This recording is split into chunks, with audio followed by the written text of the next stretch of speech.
This is addressed to the people who voted for Trump in 2024. A subsidy is a benefit given to an individual business or institution, usually by the government. It can be direct, such as cash payments, or indirect, such as tax breaks. The subsidy is typically given to remove some type of burden, and it is often considered to be in the overall interest of the public, given to promote a social good or an economic policy. Is the U.S. subsidizing Canada? Of course not. The U.S. is importing what it needs. Canada is a country that has 40.1 million inhabitants as of 2023. The United States of America has 334.9 million inhabitants. The total trade deficit in 2020 was $53.54 million on total Canadian imports of $427.7 million.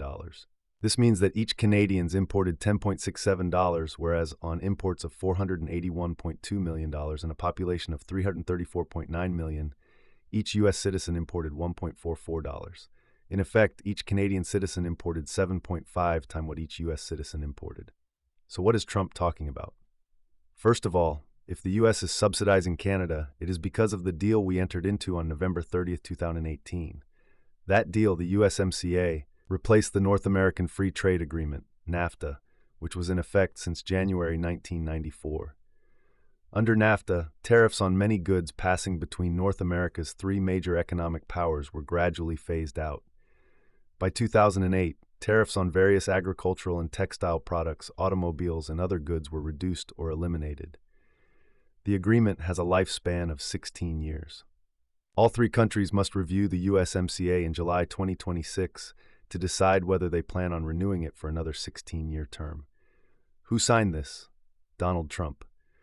When he signed, he said, in front of the White House, the USMCA is the largest, fairest, most balanced, and modern trade agreement ever achieved. And Trump continues for 18 minutes on with the benefits for the U.S. So all that he is saying about this agreement is either bullshit or his fault, but certainly no subsidy. Let's now talk about border protection. If you've ever been to Canada from the U.S., you're stopped at the border. Which border? The Canadian border. The American border doesn't stop you. Why?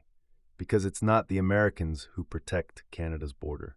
So we do not prevent Latinos from crossing the American border, leaving Canada.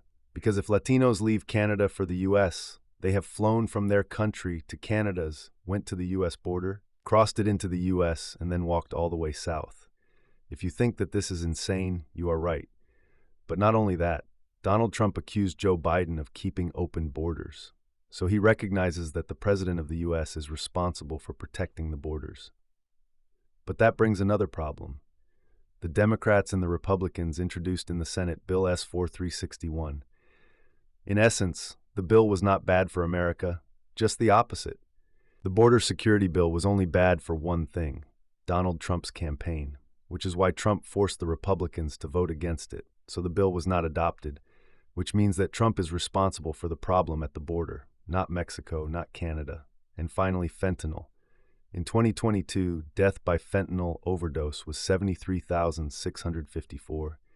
Figures on fentanyl seizures supplied by U.S. Custom and Border Protection are as follows. Fentanyl seized in 2024, from Canada to the U.S., 43 pounds, from Mexico to the U.S., 21,148 pounds, from the U.S. to Canada, 882 pounds. So it seems that the problem is mostly from the U.S. to Canada, not the other way around. Trump, by blocking the S-4361 bill, was more interested in winning the presidency than saving the lives of 73,654 of his future constituents. And you think he cares for you?